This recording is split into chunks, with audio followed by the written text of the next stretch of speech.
Actually त्यांचं काय problem किंवा एखादा योद्धा जर शरण येत नसेल तर तो बदनाम केला जातो. तसंच ते आता माझ्यावरती आरोप करतील काही जण वाटेल ते. झालं का कॅमेरा 4 कॅमेरे ठीक आहे. एक खतरनाक आहे डेक्स. हा देऊन घेतलं. मी तर म्हणेन की म्हणजे हे सोलापुरी आका आहेत.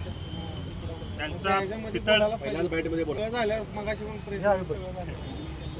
काय लक्ष आता काय आम्ही जाहीर कसं सांगणार तुम्ही म्हणता. आणखीन काय तसं शॉर्ट घ्या. दक्षिण सोलापूर भाजपचे आमदार श्री सुभाष देशमुख यांनी 2016 ते 2019 सहकार मंत्री पदावर असताना मंत्रिपदाचा गैरवापर व गोपनीयतेच्या शक्तीचा भंग केल्याबाबत मान्य लोकायुक्त महाराष्ट्र राज्य यांच्याकडे मी रितसर तक्रार दाखल केलेली होती. त्या तक्रारीला अनुसरून मान्य लोकायुक्त यांनी पहिले महसूल व वन विभागाकडून चौकशीचे आदेश दिले. तो चौकशीचा अहवाल आल्यानंतर एप्रिल 2024 रोजी मान्य लोकायुक्तांनी शासनाच्या 7 विभागाकडून चौकशीचे आदेश दिले. तो आदेशही शासनाकडे मान्य लोकायुक्तांकडे प्राप्त झालेला असून त्या अनुषंगाने मी केलेल्या तक्रारीत आणि चौकशीच्या अहवालात काहीतरी तथ्य दिसून आल्यामुळे मान्य लोकायुक्तांनी 9 एप्रिल 2025 रोजी त्यांच्या कार्यालयात सुनावणी ठेवलेली आहे. तर त्या सुनावणीस अतिरिक्त मुख्य सचिव महाराष्ट्र शासन महसूल व वन विभाग यांना देखील बोलवण्यात आलेल्याचे मला कळवलेले आहे. याची थोडक्यात हकीकत अशी आहे की मंत्रिपदावर असताना जे मंत्रालयात निर्णय होतात किंवा महाराष्ट्र राज्यात जिथून जिथून राष्ट्रीय महामार्ग जाणार आहेत याची बातमी त्यांनी आर्थिक लाभासाठी आपला मुलगा रोहन देशमुख व त्यावेळेसचे राज्य शिखर बँकेचे त्यांचे संचालक अविनाश मागावकर यांना देऊन त्यांच्या नावे शेतकऱ्याकडून कमी किमतीत जमिनी खरेदी केलेल्या आहेत. 2016-17 साली या सगळ्या खरेदी झालेल्या आहेत. 17-18ला हायवेमध्ये जमिनी गेल्या.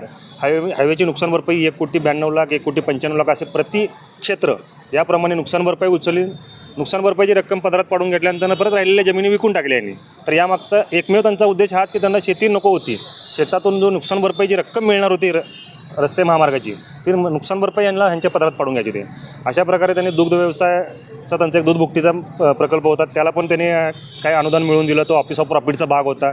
तसेच एक गारमेंटचं प्रेक्षक महिला गारमेंट म्हणून एक प्रोजेक्ट होता त्यालाही काही 58 लाखाचं काहीतरी अनुदान मिळवून दिलेलं होतं. तर त्याचीही चौकशी चालू आहे.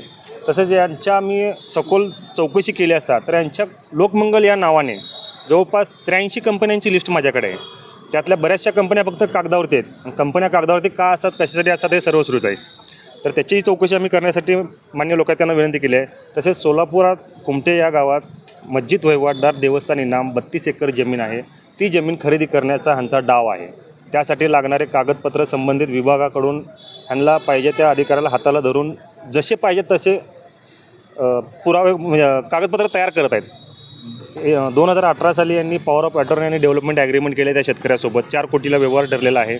मी त्याबाबतीत रितसर सोलापूरच्या प्रांतसाहेबांकडे तक्रार केलेली आहे. तसेच वक्फ बोर्ड औरंगाबाद यांच्याशी ही तक्रार केलेली आहे. आपली मागणी काय? आमची मागणी एवढीच आहे की जो काही यांनी यांच्या मंत्रिपदात असताना गैरव्यवहार केलेला आहे त्याची सखोल चौकशी होऊन यांना जे कोण दोषी असतील यांना कडक शासन झालं पाहिजे. आणि समाजात एक तुम्ही दाखवून द्या की म्हणजे उदाहरण की बाबा असे आरोप झाल्यानंतर आणि चौकशी झाल्यानंतर जर सिद्ध होत असतील गुन्हे तर त्यांना कडक शासन केलं पाहिजे. त्याच्यामुळे सर मी गेले 6 वर्ष झाले माझा हा लढा चालू आहे.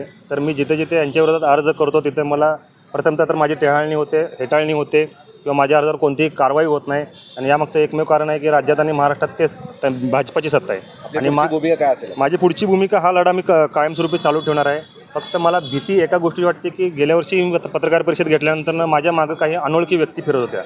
त्याबाबतीत 15 डिसेंबर 2023ला मी माननीय पोलीस आयुक्त सोलापूर यांना तक्रार केलेली आहे तसं की माझ्या जीविताला धोका आहे म्हणून. पण त्या अर्जावरही काय झालं आणखीन तेही माहिती नाही आहे. तसेच ओके